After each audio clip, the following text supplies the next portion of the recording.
구텐 아벤트 여러분 반갑습니다. 환영합니다. 여사님 환영합니다. 너무 싶었어요. 너무 싶었어요. 아이고 고맙습니다.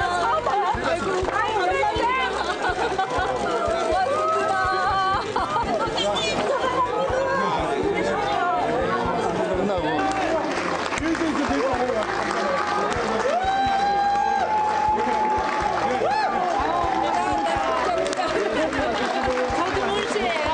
저도 물수입니다.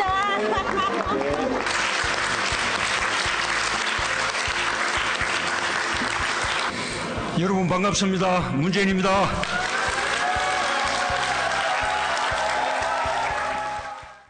국민 여러분들이 참 좋아하시는 모습이네요. 메르켈 총리하고 정상회담을 했는데 저희가 인상적인 장면을 한번 찾아봤어요. 일단 두 사람이, 그러니까는 메르켈 총리가 동독에서 거의 살았기 때문에 좀 분단의 아픔? 이런 거를 좀 겪었다는 공통점은 있습니다, 일단 한국과 독일의 공통점도 많기 때문에 두 예. 나라 간에 느끼는 친밀감이 서로 다르죠. 두 나라 다 분단 국가였고 독일도 라인강의 기적을 통해서 잘 살게 됐고 그랬죠. 예. 한국도 한강의 기적을 통해서 잘 살게 됐고 두 분도 또 그 정치 역정에서 좀 비슷한 부분들이 있습니다.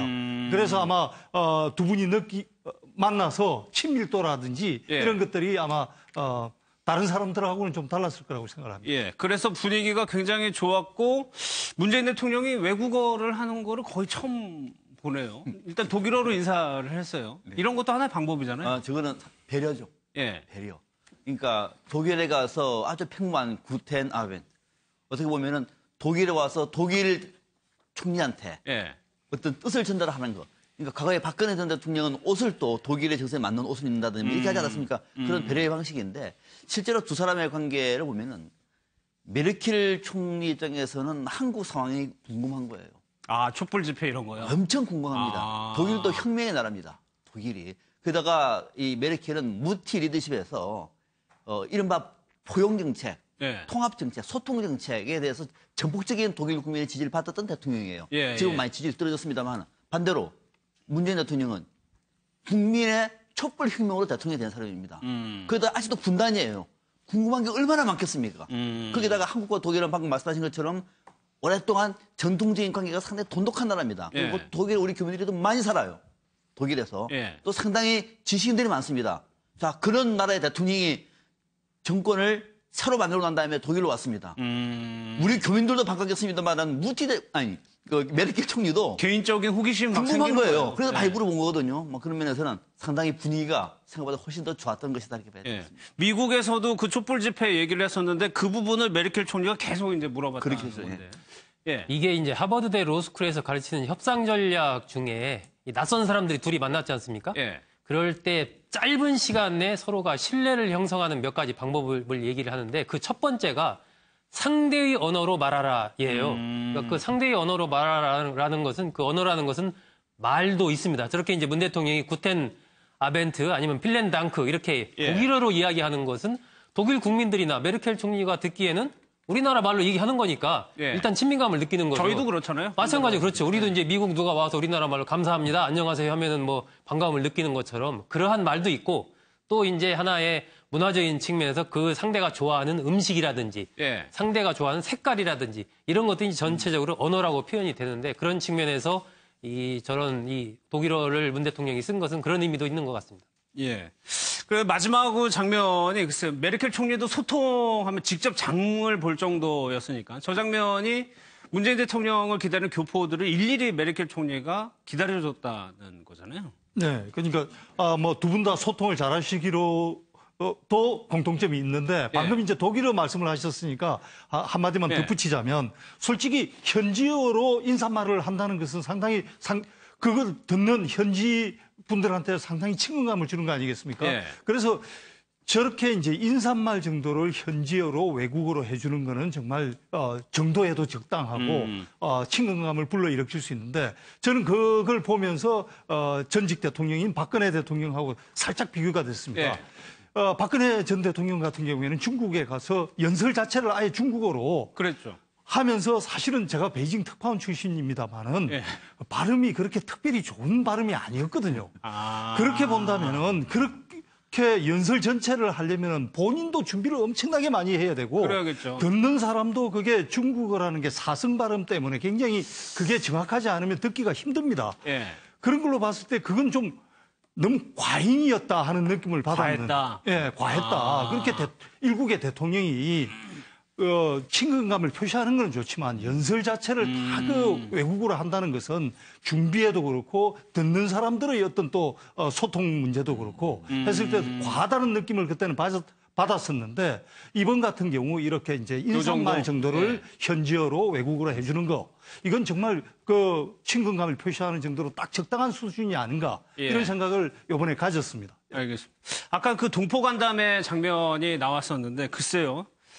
동포들이 다 이렇게 대통령을 보면 좋을 텐데 독일 교민들을 보면 더하다는 좀 생각이 들어요. 독일의 교민들은 통일 한국을 염원하는 교민들이 많죠.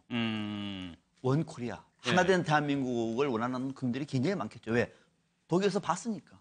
왜 우리 조국은 분단돼 있는가? 라고 하는 생각. 거기다가 박근혜 전 대통령에 대한 기대도 컸습니다. 메르켈 총리가. 왜? 같은 여성이잖아요. 그래서 기억하시겠습니다만 당신은 하다로 서로 만나가지고 축제 세우면서 이른바 여성적인 정치 리더십을 얘기할 정도로 한때는 그랬습니다. 그랬죠. 그런데 그 대통령이 탄핵이 되고 촛불혁명으로 시민의 힘으로 피플 파워로 대통령이 되신 분이 처음으로 독일에 온 거예요. 교민들 어떻게 했습니까? 거기다가 또 앞으로 남북관계라든지 이런 것들이 전혀 다른 차원으로 전개가 될 수가 있어요. 가슴 벅찬 거죠. 어서 오십시오. 저렇게 봐보세요. 반갑습니다. 뭐 그냥 사랑의 행동 뭐 등등 하면서 그동안에 기대했던 이전의 실망감을 다시 기대로 바꿔서 교민들이 저렇게 뜨겁게 환영하는 것이고 오늘 또 특별한 것은 김정숙 여사가 윤희상 선생의 묘소를 방문한 거 이런 것들은 전체적으로 독일 교민들이 볼 때 드디어 대한민국의 미래가 이제는 제대로 된 정상적인 국가를 하고 있는 것이 아니었느냐 가슴 벅찬 그런 기법을 나누거든요. 저 대목에서도 박근혜 전 대통령하고 살짝 비교를 하고 싶은 게 말이죠.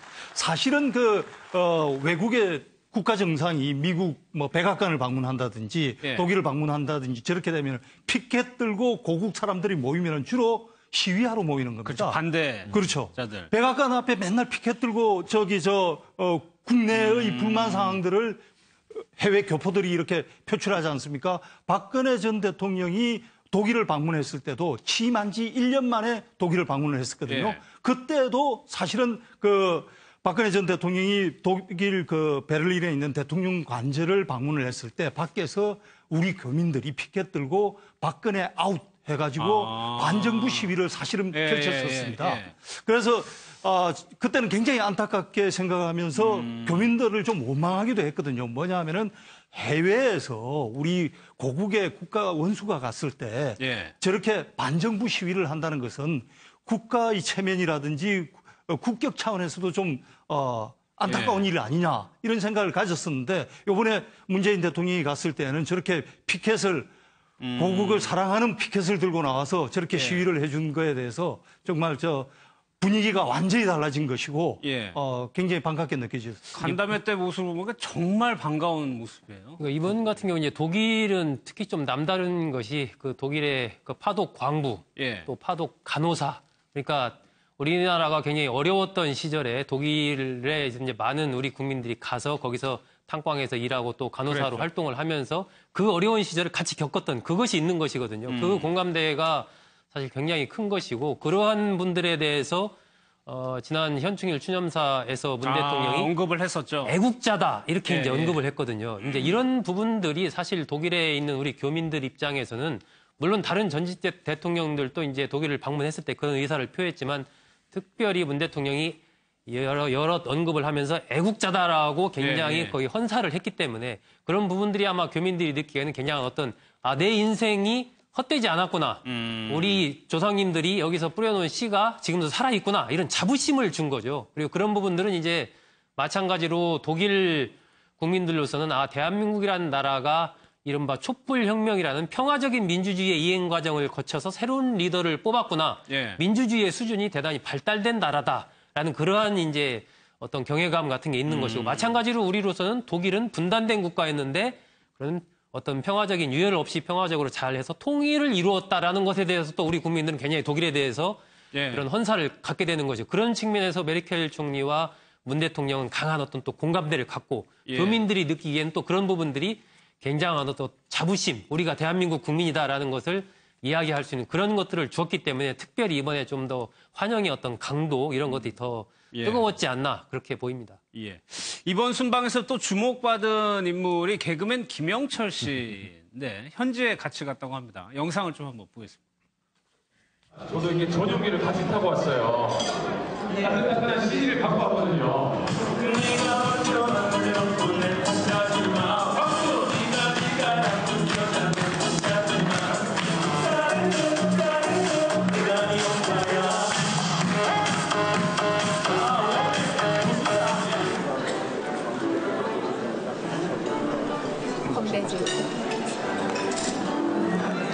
방금 대통령님께서 제안을 하나 해주셨습니다. 독일 하면 광고 또 간호사 어르신들 저희가 당연히 생각을 많이 하고 있는데 이번에는 파독 간호사님 대표에서 한 분을 모셔서 홈페이지를 또 들어볼까 하는데 여러분 어떠신가요?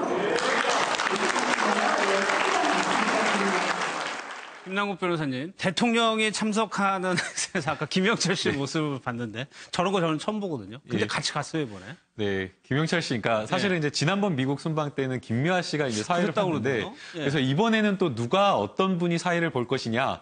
이제 그런 어떤 고민이 있었는데 개그맨 김영철 씨가 이렇게 따라갔다고 합니다. 예. 사실 이제 김영철 씨가 왜 이제 사회를 저기 보게 됐는지 그 배경에 대해서는 좀 알려지지가 않았는데요. 예. 김영철 씨 입장에서는 저런 어떤 그 행사, 공식 행사에 나가서 사회를 본다는 것 자체만으로도 영광 아니겠습니까? 의미가 있겠죠. 예. 예. 그래서 이제 뭐 굉장히 준비를 많이 하고 가는 걸로 생각이 되는데 처음에 가가지고 너무 이제 긴장되니까 말문을 열지 못하는 상황이었는데 예. 그 상황 속에서 대통령이 이제 김영철 씨가 굉장히 한국에서 유명한 개그맨이다라고 하면서 긴장을 풀어줘가지고 이제 김영철 씨가 이제 사회를 보기 시작을 했고 그 다음에 이제 분위기를 좀 띄우기 위해서 본인이 예. 이제 직접 이 음원을 준비를 해가지고 본인의 히트송이죠. 이 따르릉을 지금 부르는 상황인데 급기야 저렇게 급기야 춤추면서 저기 노래 부르는 상황까지 상황인데 한 거죠? 예, 저는 조금 당황했을 것이 예. 과연 따르릉송을 아셨을까 저기 계신 분들이 교민들이 분들이 조금 모르지 않았을까 그런 생각이 들고요. 예. 저거 하려고 독일 따라간 거예요? 그건 아니고 이제 사회를 봤을 예. 거로 생각이 되는데 그리고 이제 방금 이제 마지막 이제 영상에서 대통령이 문재인 대통령께서 이제 직접 이제 뭔가 이렇게 제안을 하시면서 예. 간호사 그 파독 간호사에게 건배 제의를 하자라고 하면서 제안을 해주는 현장에서 그 모습, 즉석으로. 현장에서 즉석해 주신 게 굉장히 좀 좋았다는 생각이 듭니다.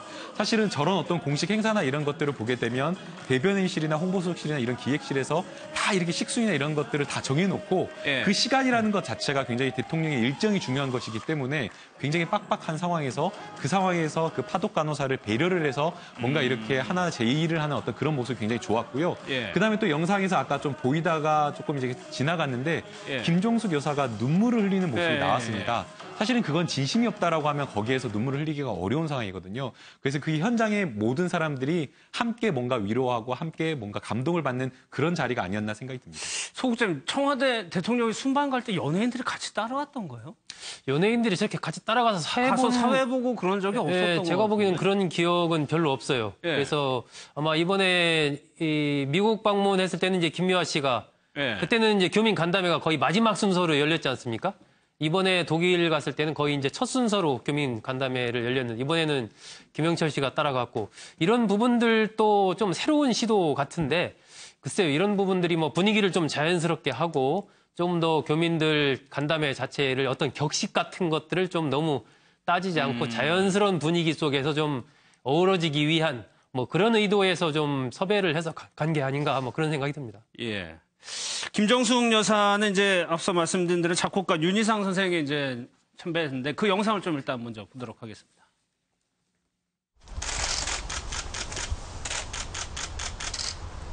윤희상 선생님이 항상 통영을 그리워하시고 그 일본에서 통영의 바다를 건너면서 보고 마음만 했다는 얘기에서 그분의 마음이 어땠을까, 무엇을 생각했을까 이런 생각을 하면서 저도 통영에 가면은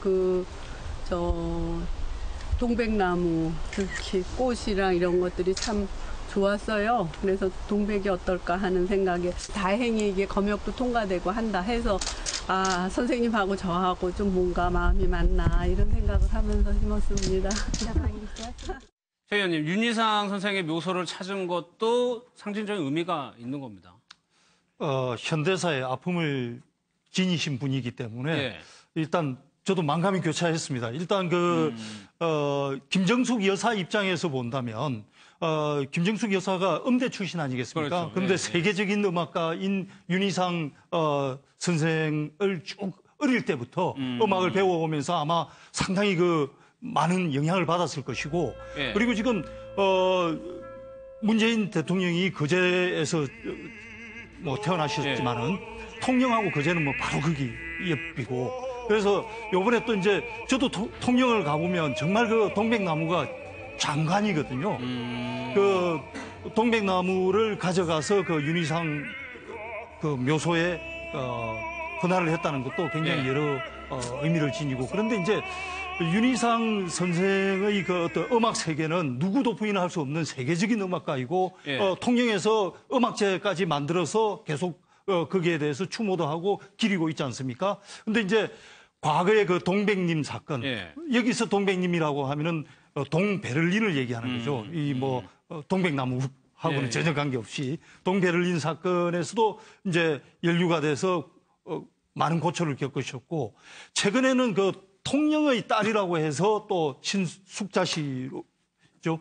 이제 통영의 딸 사건에 물론 이제 윤희상 선생은 그 사건과 나는 전혀 관련이 없다. 그랬지만 이제 또 북한에 억류된 그분 남편께서는 또 윤희상 선생이 관련이 있다 이렇게 주장해가지고 여러 가지 진보와 보수 사이에서 상당히 고초를 많이 겪으신 분입니다. 그런 분을 독일을 가서 바로 이제 가장 먼저 김정숙 여사께서 묘소에 추모를 하고 여하튼 그런 모습을 보면서 많이 좀 만감이 교차했는데 통영의 딸 사건 문제는 제가 아직 결론을 정확하게 알지 못하기 때문에 그런 부분은 좀 더 지켜볼 필요가 있다고 알겠습니다. 그러니까 정권이 바뀌고 이 재단이 있는데 거기에 지원이 끊겼다라고 얘기를 하더라고요. 예, 그렇겠죠. 저 장면아 김정숙 여사 저는 저 모습을 보면서 저런 아이디어를 누가 냈을까? 저는 작품 중에 작품입니다. 잘했다. 그럼요. 윤희상 선생은요. 현대 음악사에서 대한민국을 자랑할 만한 최고의 음악가입니다. 우리는 잘 모릅니다. 왜? 북한과 가까웠다는 이유로 간첩죄로 많이 못 들었어요. 그럼요. 간첩죄로 구속까지 됐던 인물이에요. 무기징역을 받았다 그럽니다. 그 이후에 이제 석방이 됐습니다만은 그러니까는 윤희상의 음악 세계는 우리나라에서는 금지가 돼버리는 거죠. 그렇죠. 그리고 한국을 밟지도 못했습니다. 그 고향 통영에 태어나기는 경남 산청에서 태어났습니다만 어릴 때 통영에서 자랐어요. 그러니까 통영에 가고 싶어서 배를 타고 일본에서 배를 타고 왔습니다만 한국에 밟지도 못하고 돌아왔던 그 사연을 김정숙 여사도 성악을 전공해서 음악을 알지 않습니까? 공부를 해본 거예요. 눈물이 나는 거죠. 도대체 이념이 뭐길래 이 세계적인 음악가를 대한민국에서 이렇게 한국 땅도 받지 못하게 하는 것인가. 그래서 그 통영에 가면은 동백나무가 거대한 이 동백나무가 굉장히 많습니다. 통영을 상징하는 꽃이라도 가느냐 아니 그것을 캐서 윤희상 선생의 묘지 앞에다가 심었습니다. 이거는 세상이 바뀐 것을 단적으로 알 수 있는 대목이고 김정숙 여사의 저 모습, 언행은 우리 현대사에 새로운 시대가 시작됐다는 것을 알릴 수 있는 하나의 여명 같은 그런 은행이 아니겠느냐. 굉장히 감동적으로 봤습니다. 올해가 또 탄생 100주년이에요. 올해가 1917년에 태어나서 1995년에 사망을 했기 때문에 탄생 100주년이라는 의미도 있고 뉴욕타임즈에서 얼마 전에 그래서 탄생 100주년 특집 기사를 윤희상 선생과 관련해서 쓰기도 했죠. 그런 식으로 이제 한국에서 태어난 음악가 중에 국제적으로 가장 잘 알려진 그러한 이제 분이기 때문에 이번에 김정숙 여사가 윤희상 선생의 고향 통영의 동백나무를 갖다가 거기 독일의 묘소 앞에 심은 거 이건 그런 측면에서 여러 가지 좀 의미가 있는 것 같습니다.